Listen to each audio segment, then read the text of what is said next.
I know. See, here. Raka! Nova! Come out! I smell you! Raka!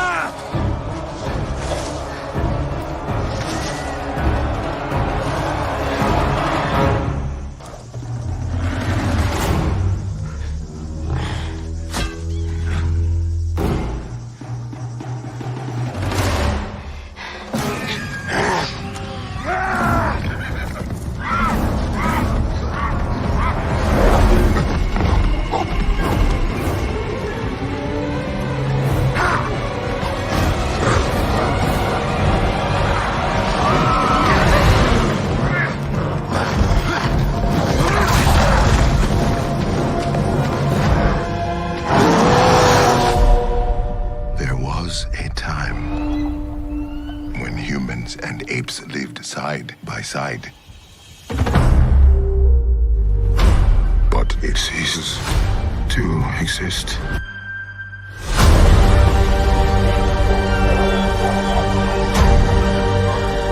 Apes hunt humans. That is the law. But the law is wrong.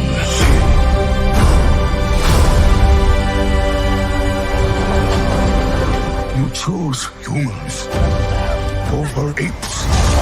Run, Noah! Together, you will die. He stole my village. I will find them. I will bring them home.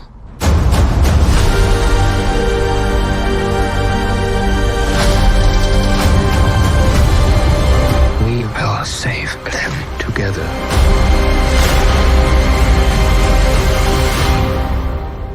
Kingdom of the Planet of the Apes. Enter the kingdom in IMAX. Only theaters May 10th. Tickets on sale now.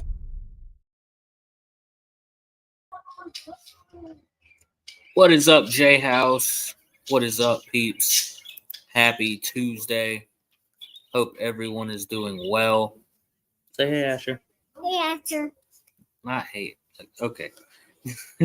What's up, peeps? How's everybody doing? That was the sneak peek or the new trailer for Kingdom of the Planet of the Apes. Promotion in IMAX. Asher. Hey, buddy. Hey, Asher. And it must be nice to have an IMAX theater in your town, because I would like to see what all the hype is Asher. about. I've never seen a movie in IMAX before. Hey, Asher. Stop saying hey to yourself. Never seen a movie in IMAX before, but it would be awesome to get one in my hometown. So that would be great. What's up, buddy? We're just chilling today. He's watching the animated Batman again. He's watching Batman the animated series again. He's like 3 episodes deep by now. Tuesday, happy Tuesday. Show up in the chat, comment. Let me know what you guys are on today. Sometime tonight, I'm gonna finish the Bad Batch, or finally be caught up to the Bad Batch, because that seems to be the only thing that is keeping outside of the books. That's the only thing keeping my interest in Star Wars right about now. The Acolyte really didn't do me any favors. But while we're at it, let's take a look at the trailer. Let's take a look at some things from the Acolyte just to get into, just to break it down. Because the likes on the trailer were small, of course, compared to the dislikes. So let's see what it's all about and break it down, because that's one thing that I have not gotten to do. I haven't gotten to break it down and really look at it for what it was. I just already knew it was going to be, people were already going to be hammering on it pretty much. So that was already going to happen. So let's upload the trailer here and give me your thoughts down below if you saw the Acolyte trailer already. and let's see what all the fuss is about, really, now that all the hype has died down, of course.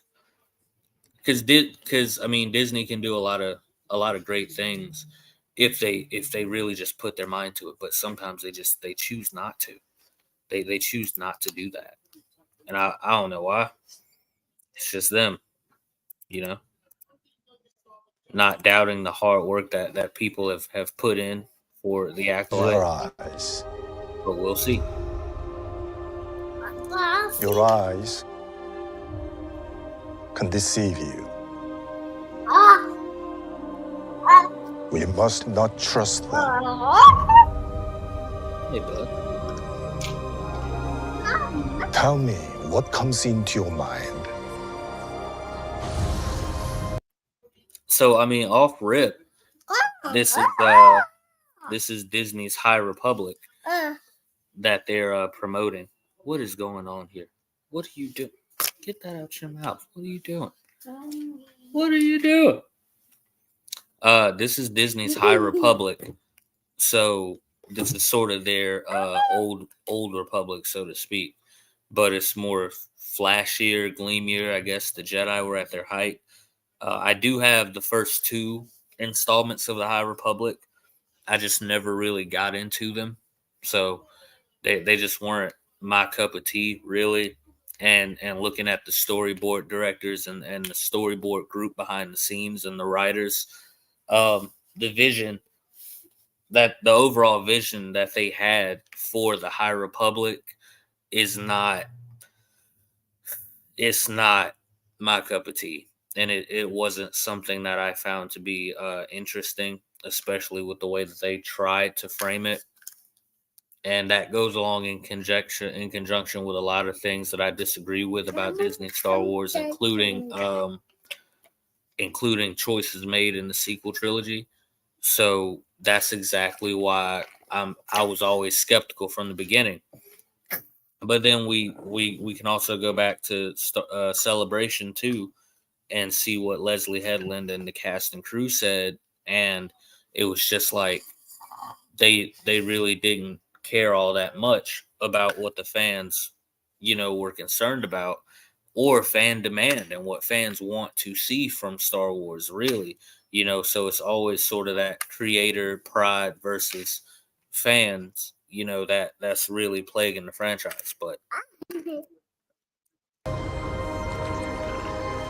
Life. Balance. I see fire.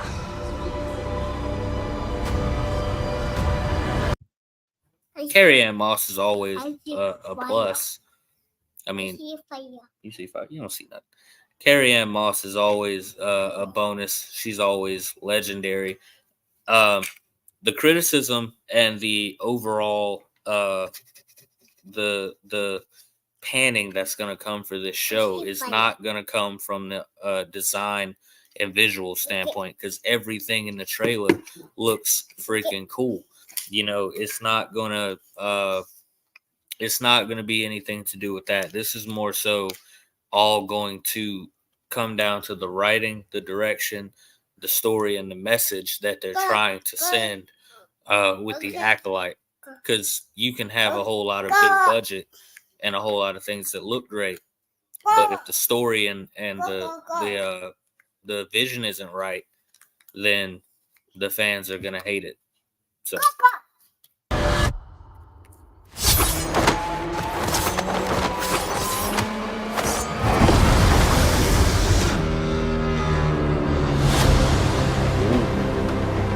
Someone is killing Jedi. It doesn't make sense. What happened? I sensed darkness.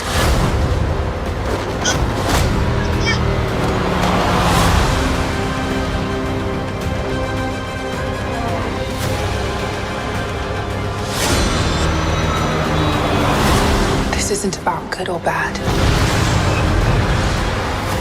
This is about power and who is allowed to use it. What is that? That's exactly the point of good versus evil. Power being in the balance. who's allowed to use it is what is determined. And whether that power goes, it needs to go to someone that is good and not see that's the whole thing about the Acolyte, even the writing at this point. It's not the show looks great. It's strictly the writing and the message that they're trying to send, because and it's not going to go over well with Star Wars fans. It's going to be the most the most craziest annoying. It's the little things that matter like that to Star Wars fans, and it's just no wonder why the dislike on the trailer. It's not even visual at this point. It's more so like it's everything that they've said behind the scenes about what they're trying to do with this show.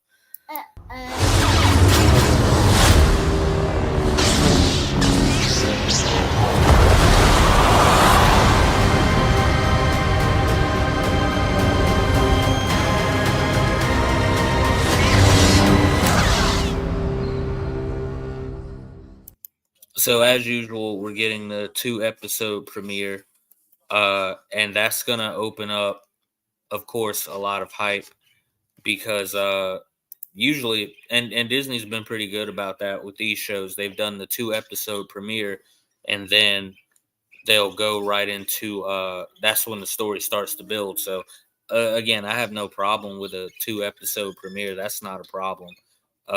It's more so what's going to come of this.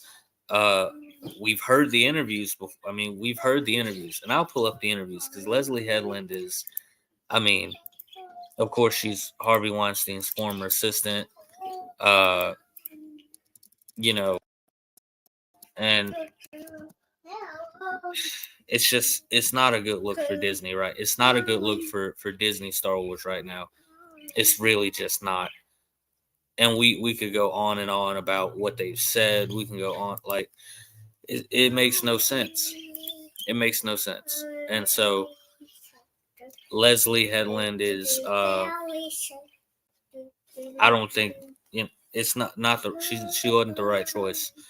And everything about the Acolyte, of course, and the High Republic overall isn't based on a love for Star Wars. It's based on a need to have diversity and inclusion and to meet some sort of quota that Disney has to meet in all of their entertainment and all of their product. And so that's really what it comes down to. It doesn't come down to just making a good. This isn't about making a good Star Wars story. So let's just get that out the way. It's not about making a good Star Wars story. They could care less about making a good Star Wars story. They don't want to do that. And it's just sad because people are gonna tear this show apart. They already have. They've already started. And I'm not discouraging anyone who loves the High Republic area. If you do, that's great. I think the High Republic era looks pretty freaking cool in the game. In Jedi Survivor, all of the High Republic stuff and all of that, it's exactly what they hyped it up to be. It's glorious, glamorous, it's sleek, it's new, it's legendary and ancient. I like it. It looks pretty cool. Ooh. Ooh. Nasty burp. But again, it's all about the story. It's all about the story and what they intend to what they're gonna try to bring to the franchise. And maybe I just don't see it going over well. I don't see it going that way. Like it's not gonna happen. I don't think it's gonna happen. It's like just like nah. Like it's not gonna happen. What are you talking about? Get that out. That's just going stir crazy right now. Yeah, hit the comments. Let me know what you guys are on as far as Star Wars. Holler at me. Tuesday. Happy Tuesday.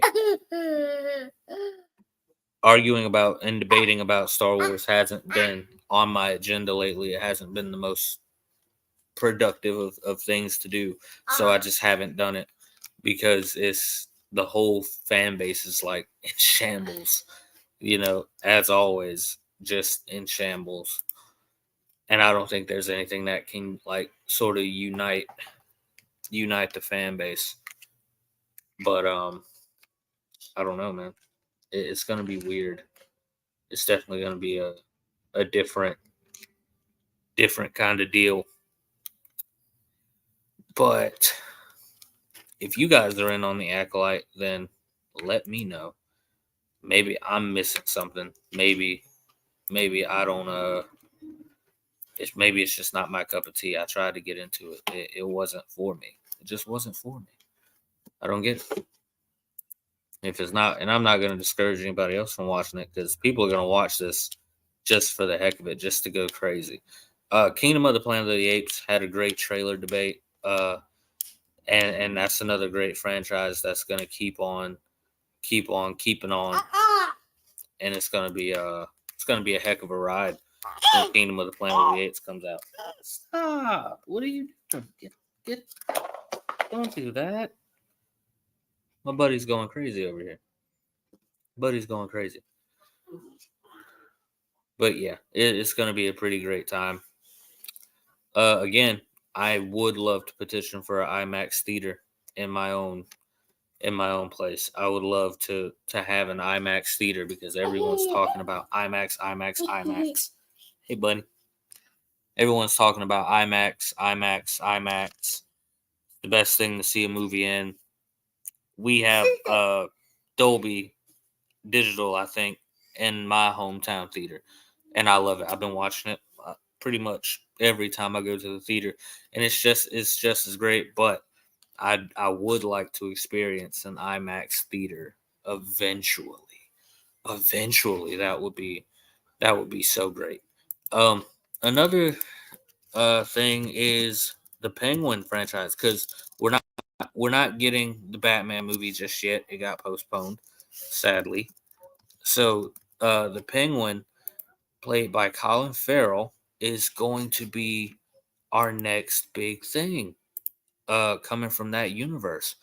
And I'm very excited for it. I can't wait. I enjoyed the Batman. The Batman is definitely one of my favorite DC movies of all time.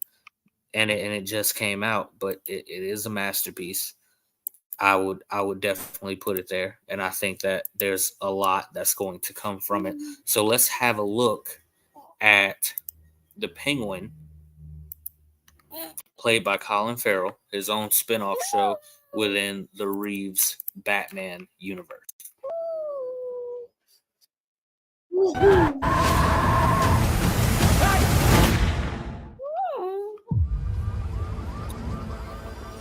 When I was a kid, there was a gangster, real old school type, Rex Calabrese. He was a big deal. He helped people. He saw you on the street, he'd call out to you. When I'm 14 or something, he has a heart attack and dies. Still holding a cigar. In my neighborhood.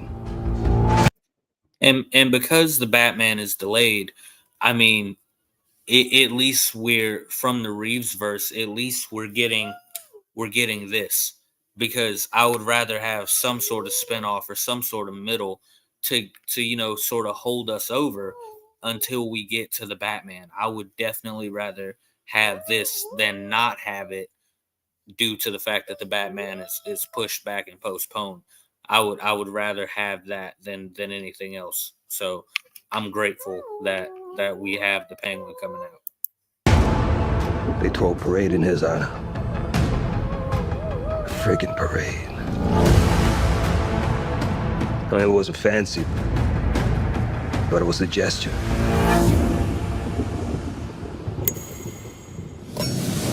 To show love for what he meant.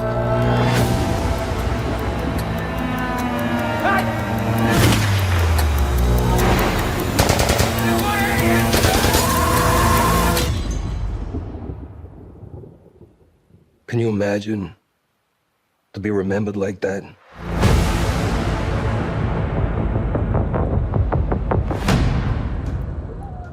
So from that, I mean, it sounds like Penguin is hungry. It sounds like he's ready to take over, because at the end of the Batman, they said that there would be a power vacuum. They said there would be those who would seek to take over power in the chaos. And so Penguin is definitely there. He's definitely in the wings. He's waiting for his moment. And I'm very interested to see how they handle that. I don't know how much of the Batman we're going to see per se.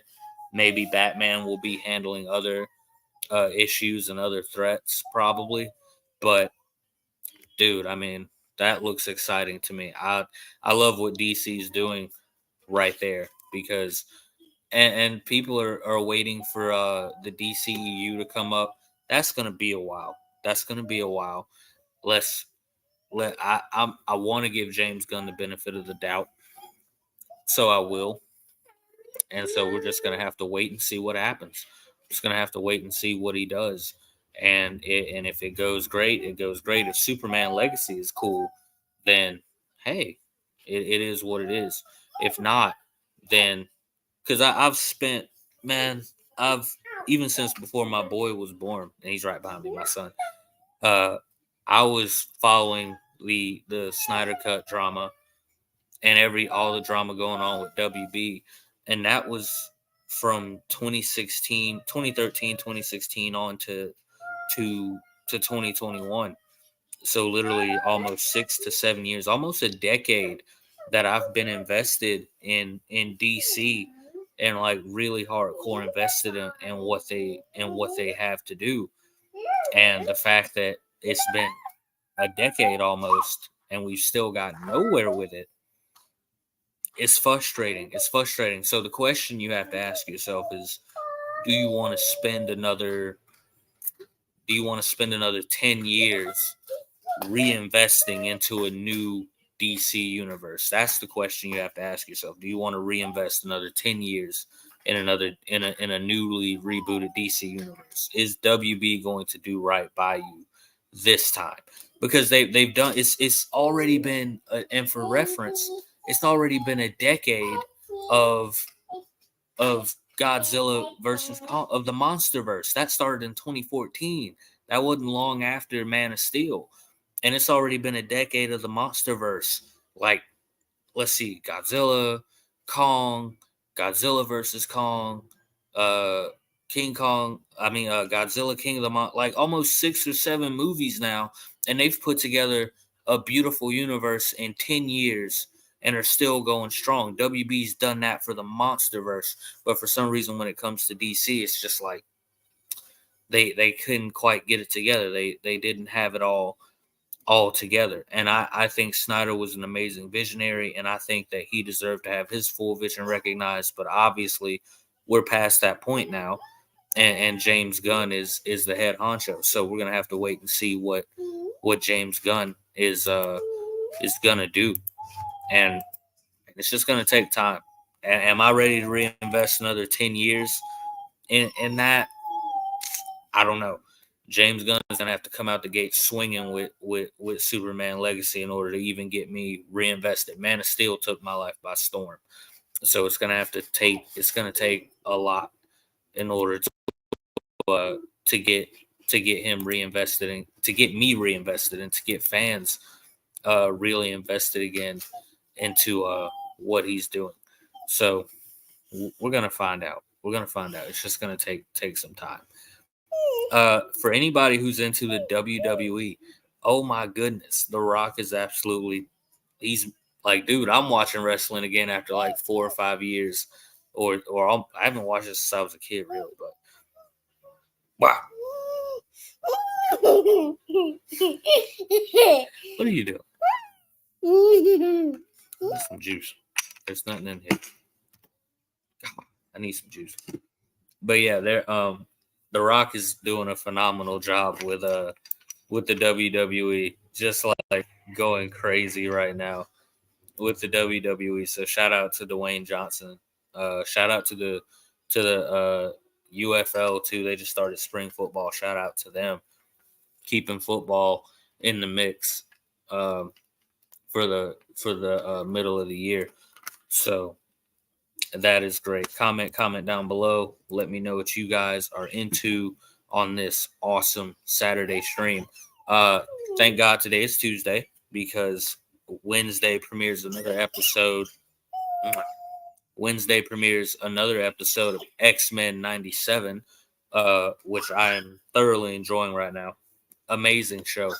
X-Men 97 is absolutely awesome. It's giving me more X-Men vibes and more vibes than the movies did for the most part, because they're not all Wolverine centric and they're focusing on the whole team. So take that as you may. But I think it's pretty awesome.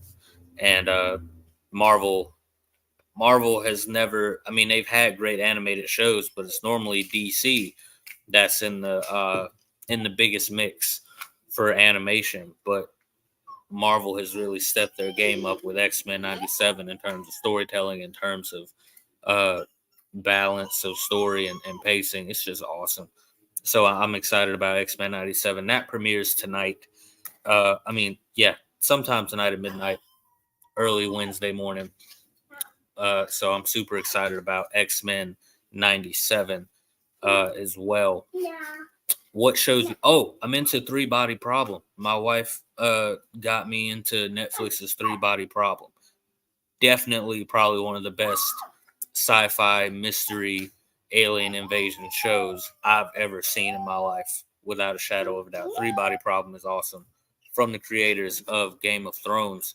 So if you haven't checked that out, check that out too. It's on Netflix. Invincible.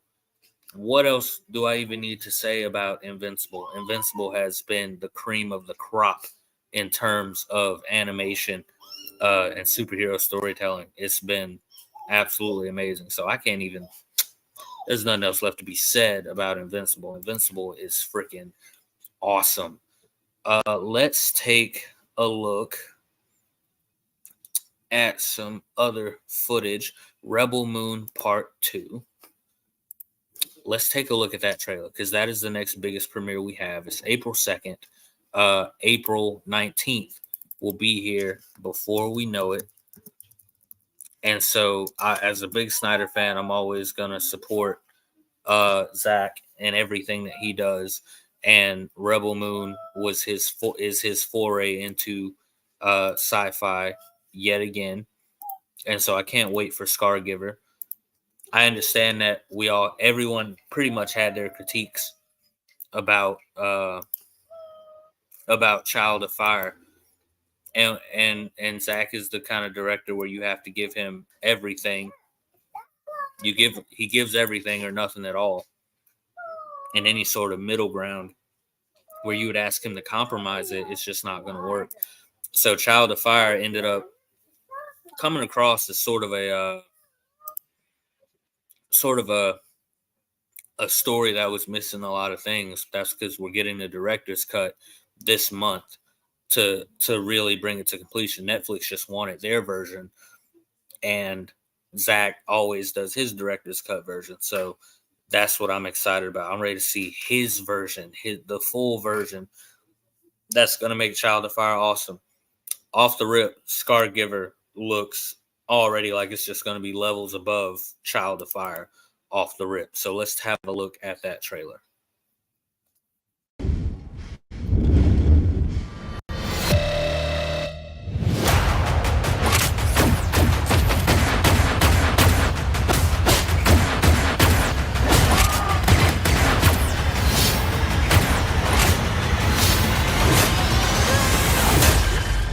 Their nightmare is you and I fighting together. You must know you cannot win. Zach says this is a full-out war movie, so I'm looking forward to seeing that aspect of it, a full-out sci-fi war movie. That's going to be great. You're all here because there is nothing to return to.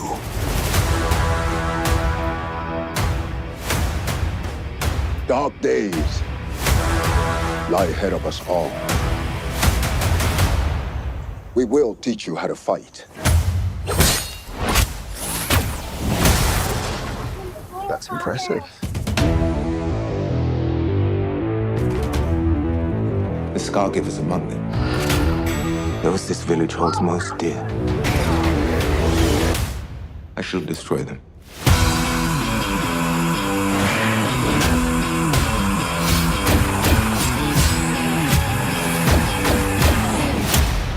I have no choice but to fight.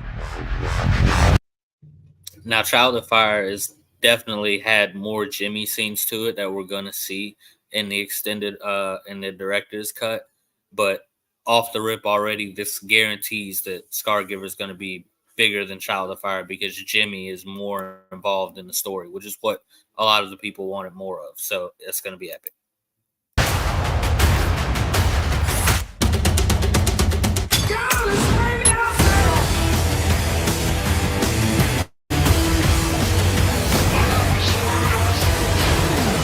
The Scargiver herself.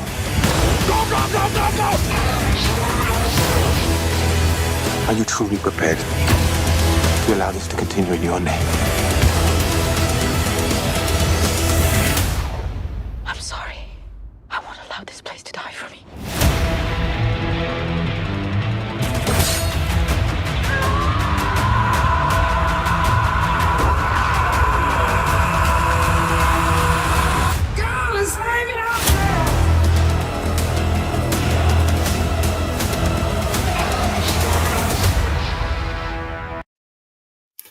Bringing down the King's Gaze is going to be the highlight of that film, probably. That's going to be an epic action sequence of Korra against Noble knocking down the King's Gaze. What's up, Echo Base? Thanks for joining. I appreciate you. Love y'all's content as well. Shout out to Echo Base Network, man. I love y'all. Love y'all's content too. They've announced that season 3 of X-Men 97 has been greenlit. That sounds great. That sounds good because we're gonna need at least 3 seasons of X-Men because I don't think we've even reached the depths of where the X-Men can go with 97 in this animation. Not only that, but it's just their intro into the MCU as well. So the MCU is going to be doing a lot with them as well. The MCU is going to be doing a lot with the X-Men as well. I think that the first live-action X-Men movie is probably going to be insane. I saw your Auburn shirt the other day, War Eagle. Hey, man, War Eagle to you as well. You were class of 2004. That's freaking epic. That's just epic. I was raised an Auburn fan. Both my aunts and my uncle and my uncle or my cousin, my cousin now, all went to Auburn. So, and my uncle, both my aunts and my uncle went to Auburn. That's where they all met. My second aunt's husband went to Bama. So we have that whole sort of Auburn thing going on in the whole rivalry. So that's freaking awesome. Carlos Dansby was my next door neighbor and good friend. That's freaking epic.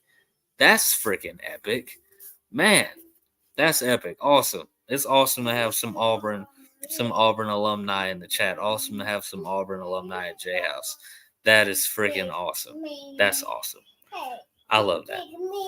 So I got high hopes for next season. I got high hopes for football. Basketball, we came up short, obviously, but hey, at least we're SEC champs. Your wife. Oh, y'all both went to Auburn. That's freaking awesome. Seems like everybody I meet is like, yeah, I met my wife or I met my spouse at Auburn. Everybody's meeting at Auburn. It's the place to be. On the plains is always the place to be. That's freaking awesome. I love that. That's awesome. I love hearing stuff like that. Me and my wife went to a coastal community college, but by default, she automatically became an Auburn fan. So that was that. She automatically became an Auburn fan, non-negotiable. My son here is an Auburn fan as well. He's tucked into the couch. You all right, buddy? He's tucked into the couch right now, watching TV. So yeah, I think that's just awesome. I love that. Shout out to all the Auburn fans out there. And if you're not an Auburn fan, become an Auburn fan. Do it. It's the best thing ever. But happy Tuesday to everyone. How's it going over there at Echo Base Network? What's the news? What are y'all hearing across the Star Wars fan base, the Marvel fan base? What are y'all hearing out there? What's the news? I need some news. I need some good news. Get some lotion. Hmm? Get lotion. Oh, you got some lotion? Cool. That's also been you commenting from coaches. Oh, I didn't see it. I must have didn't see it. I must have not seen it. Yeah, so yeah, it says some destinations won't get. Okay, I see what you mean. Yeah. So how do y'all feel about that with the proxy battle? Are y'all okay with what George said? Do y'all feel betrayed by what George said by backing Iger instead of going with everyone else? How do y'all feel about that? I've checked the temperature a little bit, but I feel like a lot of people feel like just because George said whatever, nothing's changed. I feel like people still want to sort of just hold on to what they said. You got more lotion? Stop using up all my lotion. Need that. I get ashy too. Yeah, I feel like a lot of people are just not buying into what George said or came across with, really. So a lot of people aren't really buying into George's. I understand he says making art isn't for amateurs, but at this point, stop that. At this point, it's the Star Wars fans that are keeping the imagination of Star Wars alive. Knee-jerk reaction. I felt betrayed, but then I remember that George Lucas is not a Star Wars fan. He's creative. He's siding with where he thinks the money is. It makes sense, unfortunately. That's true. He is majority owner, and he owns a lot of stock in Disney, especially on that board when it comes to Star Wars. So it is unfortunate, and the fans are going to continue to suffer for it if the true creatives and the true people who love Star Wars are not in charge. What are you talking about? You just want to make noises. You just want to make noises. I just talked. What do I think about the Acolyte? I just talked about the Acolyte probably a few minutes before you got here. Played the trailer. I'm not really. I'm not buying into it that much because the show visually looks great. It looks great. Trailer looks great. It's the writing and the message that they're trying to send will probably be my issue. And plus what was said at Celebration by the Acolyte cast and crew, saying that there's no good and evil in Star Wars, and that Leslie Headland and her whole thing, they're more so concerned about meeting a diversity quota and an inclusion standard more so than telling a good Star Wars story. And when you do that, that's always a problem. They're bringing in people who have no clue about what Star Wars is in hopes of creating something new. And that's just not how you do it. And every great experience that's been done, the directors or the creatives have always known and been familiar with the source material that they're adapting or attempting to bring to life. And when you have people who just don't care about that stuff and have no idea what they're talking about, you end up messing things up and making things worse. So I don't think that it's going to work out very well. I love the premise, the dark story, get more into the Sith and evil, but I agree with you. The cast and show and their comments. Yeah. People were wondering, they're like, why is everyone disliking why are all the dislikes on the channel?